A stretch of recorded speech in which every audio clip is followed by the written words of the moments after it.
Sarcastically explained, A Couple of Cuckoos.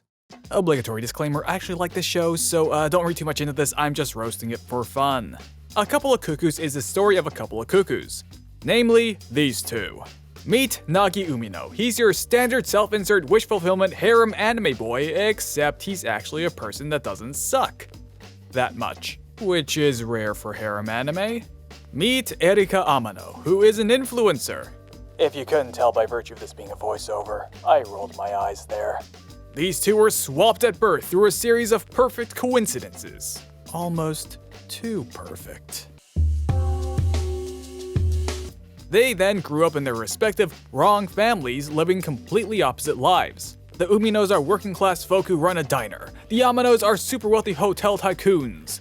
Then one day, the truth comes out, and the families arrange to meet. Nagi and Erika, bound by fate, meet by fate, before they were actually scheduled to meet by fate. And oh, guess what? They actually have incredible chemistry. Shocker, I know. Oh, but guess what else? They're also actually engaged now. Huh? Why? How?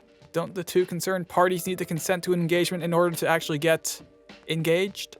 Well, technically yeah, but filial piety is a real bitch. Trust me, I know. Confucius. And it's okay, I can say that because I am technically Chinese. So in light of that fact, these two set out to sabotage the engagement by living together? Huh? Yep, because of circumstances that are once again surely a coincidence. Nagi and Erika are set up in a house, because A, I guess that's what rich people do for their children, and B, it's necessary for the plot. Parental supervision kinda runs counter to all the fan service moments that this show loves to cram in, so yeah. Okay, pretty simple, right? These two won't like each other at first, but after some shenanigans and hijinks, they'll warm up to the idea of being together, right? No. Life ain't so simple, and least of all in an anime because that would be boring. Enter complication number 1, Hiro Segawa, possibly this series' best girl. And no, I'm not saying that because we share a birthday. I am totally unbiased. Tauruses, rise up in the comments.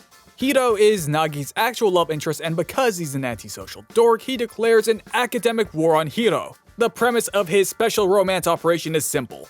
Hiro's held the first position in the class rankings forever now, and if he can unseat Hiro at the top of the class rankings, then he wins her heart because, as we all know, love is war. And what about the engagement? Isn't being engaged to someone else a deal breaker for most people? Well, yeah, but no worries, just keep it on the DL until you can torpedo it, and woo Hiro in the meantime. Very simple, right? But then to have it revealed that your crush is also engaged to someone else? Bro, what is this? Well, again, too simple. Enter complication number 2. Erika is now attending the same school and owing to her influencer, eye roll, status, it's doubly important that they keep their engagement a secret. Okay, but that aside, keeping the secret's gonna be harder, but surely it won't be impossible, right? Yes, which is exactly why Hiro must be the first to befriend Erika. Now, seeing your crush talk to your fiancé is pretty bad and incredibly rare, but to then have them become BFFs, that's even worse. It's almost like there's someone messing with them. But wait, there's more because, of course there is.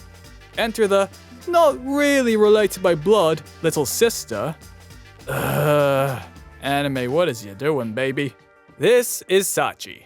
Sachi's your classic tsundere bro-con having emoto. But they don't like each other, right? Right? Oh, for the love of... Why do I enjoy this medium again? Unless this is an Oreimo thing, yeah, I don't think she's gonna win really, but barring any future entrance into Nagi's harem, this is it, right? We have the illusion of a 3-horse race that Erika will win, right? Well, no, if there's one thing that A Couple of Cuckoos does, it's resist simplicity, because simplicity is the enemy. Yep, there are more twists and turns in the series than Erika has outfits, which, to say, is a lot. And what the hell am I talking about? Well, enter complication number 4. It's revealed that Erika, and I guess Nagi too, have an older brother. And because Brocon's running the family, Erika has a crush on him. And for some reason, he looks like Nagi. Like, exactly like Nagi. And she has amnesia about him for some reason. Okay, so it's a complete and utter clusterfuck. figuratively and literally speaking. As it seems Nagi, being the Giga Chad he is, wants the harem ending. Supposing we ever get there, because the show started up so many plot lines and resolved exactly none of them? If I were being charitable, I guess that all this interweaves and interconnects somehow.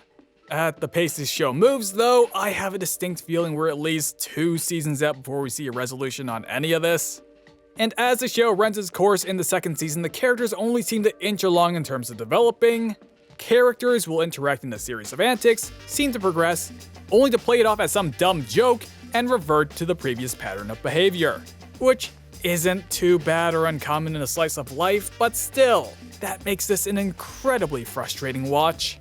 Heh, frustrating rom-coms, not like I've seen any of those recently, am I right? While the show might not have a Chizuru, it also definitely doesn't have a Kazuya, which is an upgrade. Because, yeah, fuck Kazuya. I've never seen such a waste of an MC. Alright, I'm supposed to be talking about A Couple of Cuckoos. While Nagi's definitely not Kazuya levels of cringe, A Couple of Cuckoos seems to want to rival him in terms of development.